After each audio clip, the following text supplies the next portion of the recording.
In terms of Africa, a number of economies across the continent are facing some significant headwinds. Yes. Nigeria, South Africa, Kenya has some issues, Ghana as well. And these will mean because energy prices or oil prices are declining, so what is available to the government at all levels to spend in terms of infrastructure is also declining because budgets are getting strained.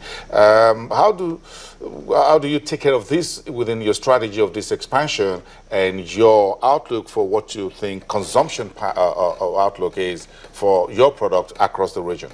Yeah, well, you see that actually every threat is also an opportunity, and as a businessman, you try to do exactly that. I was just mentioning that the 4.3 billion investment we are making is also possible because of the situation of the world economy, is that steel prices are much lower, construction costs are lower, contracting costs are lower. So for us, it is a threat that the economies are not doing so well today.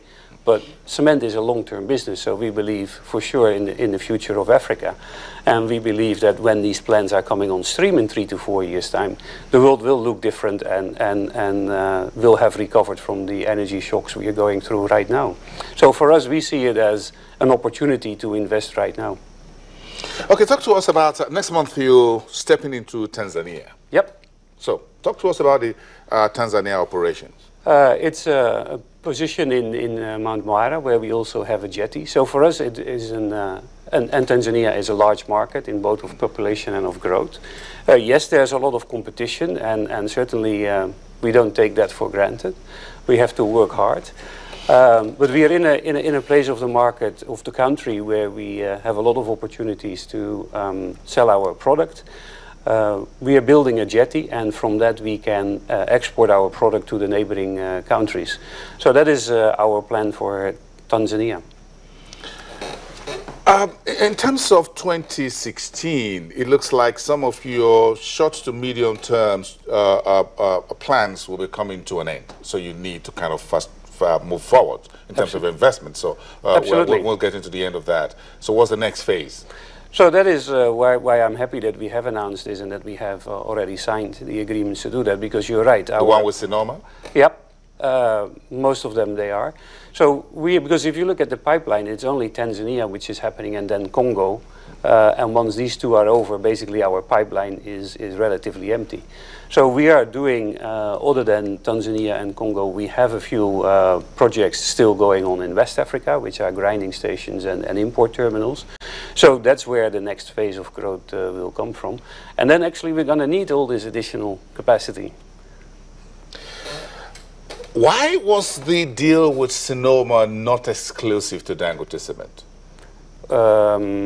In what terms do you mean? That it's Sinoma, we cannot stop or will not stop Sinoma from doing whatever they have to do. So why would it have to be? With any other competitor in Nigeria, for example? Yep. Yeah, no, that's not done. Why is that so?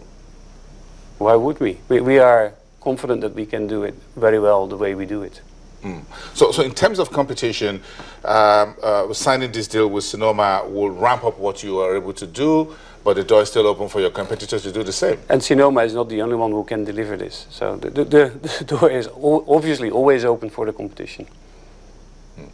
Now, let's talk a little bit more about what you face from country to country when it comes to government regulations. And we know thin distance are very different from country to countries in Africa in terms of tax issues. You have tax holidays in some countries.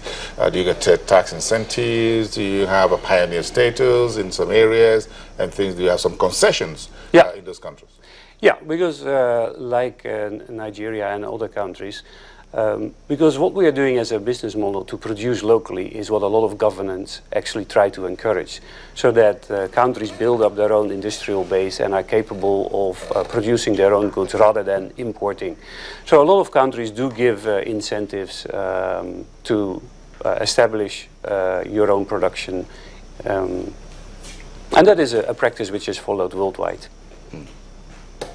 So at what point would we be able to say, look, Dangote Cement in Nigeria is 100% on its own, Zambia is on its own, Cameroon is on its own, Tanzania is on its own, Ethiopia is on its own? Why would it be on its own?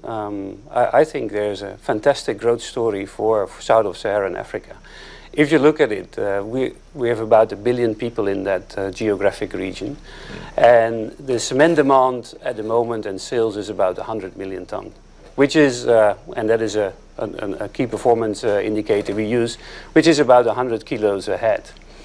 If I look at any other country, we have seen that this consumption per head will go to 300, 350, and in some extreme cases to 700 or even 1,000.